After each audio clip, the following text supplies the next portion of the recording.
Привет, друзья! Меня зовут Юра, вы на канале Шокояма, и мы с вами будем готовить. Мы постоянно здесь готовим, и сегодня не будет исключением.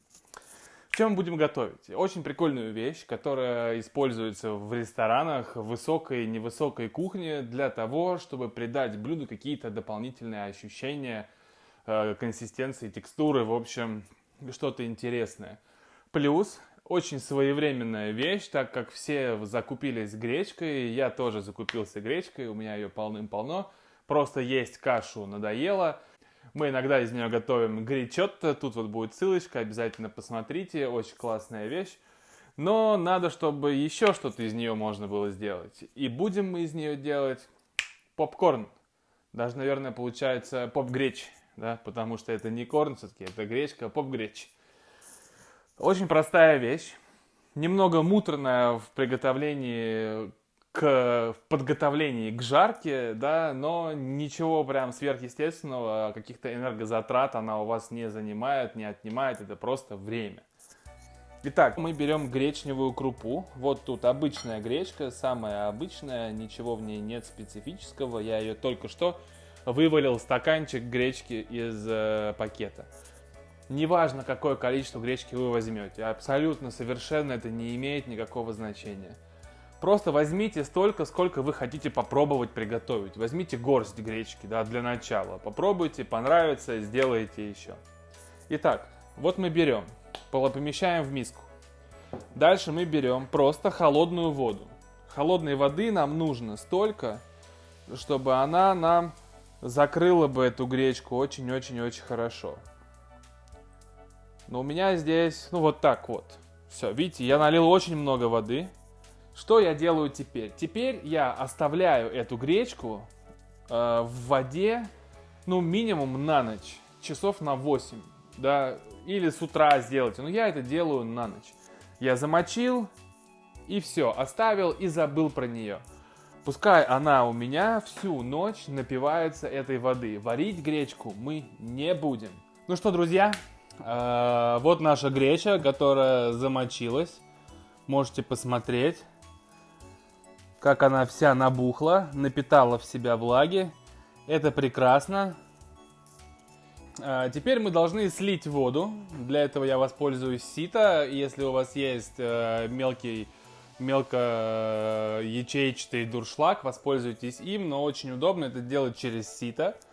Сейчас я вам покажу. Я просто вылью это в раковину через сито. Вот мы это откинули на сито. Даем стечь излишком воды.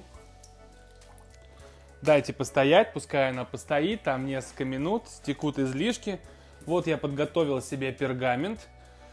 Хорошо, если у вас есть такого же размера какая-нибудь доска или противень, или что-нибудь, что вы сможете убирать со стола, или если у вас большой стол, и он не будет вам это все мешаться на столе. В общем, когда у вас все стекло, как у меня, мы берем и вываливаем это на наш пергамент. И распределяем. Чем тоньше будет слой, тем, соответственно, быстрее будет сохнуть наша гречка. Да-да. Вы совершенно не ослышались. Мы сначала гречку замочили, а теперь мы будем ее сушить.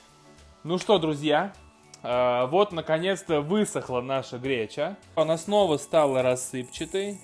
Она, правда, изменилась. Она уже не такая, как она была, когда это была просто крупа.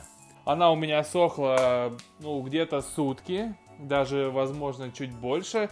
Я использовал духовку, запускал в ней на 50 градусов, и она у меня стояла, где-то день и ночь, да, почти сутки. Потом я ее вытащил, и еще она у меня полдня вот в таком вот виде провела в миске. Если вы ее сушите не в духовке, а просто на столе, то закладывайте пару дней, да, чтобы она высохла. Но сразу, как и я, вы можете сделать большой ее объем. И пускай она сначала, как вы видели, мы ее сначала замочили, а потом высушили. Итак, сейчас мы приступаем к самой интересной части приготовления попкорна из гречки. Это мы будем ее жарить. Жарить мы ее будем во фритюре. Вот у меня уже стоит фритюр. Здесь просто растительное масло, которое я нагрел, ну, до появления легкого дымка. Ну, то есть реально там оно должно быть очень и очень горячее. Если у вас есть термометр, то замерьте, ну, 200 градусов это прям минимум, сколько должно быть масла.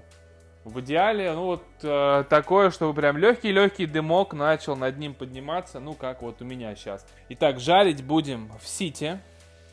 Берем, кладем в сито. Много сразу не кладите.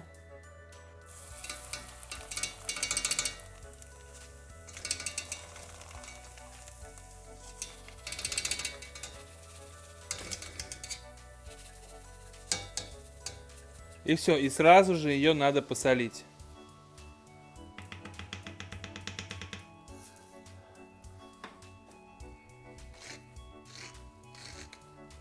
Вот в итоге, что у нас получилось. Смотрите, такой попкорн из гречки. Сейчас я его попробую.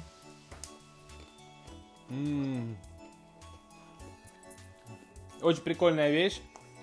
Это вам такой лайфхак, как можно украсить обычную гречку, придать ей новых текстур, новых ощущений.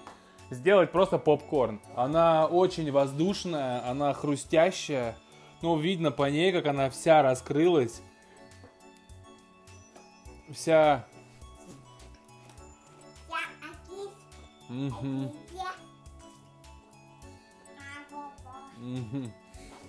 Это очень классная вещь, чтобы добавить в салатик, чтобы добавить в обычную кашу. Ее также добавить в какой-нибудь суп-пюре, посыпать и быстренько съесть, пока она не успела размокнуть.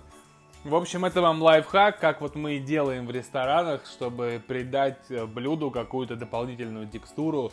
То же самое можно сделать из риса. Следите за обновлениями, у нас будет попкорн из риса. Сделаем еще что-нибудь интересное из тех круп, которые и вы, и я накупили перед карантином. И вот сидим сейчас, не знаем, как их употреблять. Спасибо за просмотр, ставьте лайки, подписывайтесь на наш канал и до скорых встреч, пока-пока!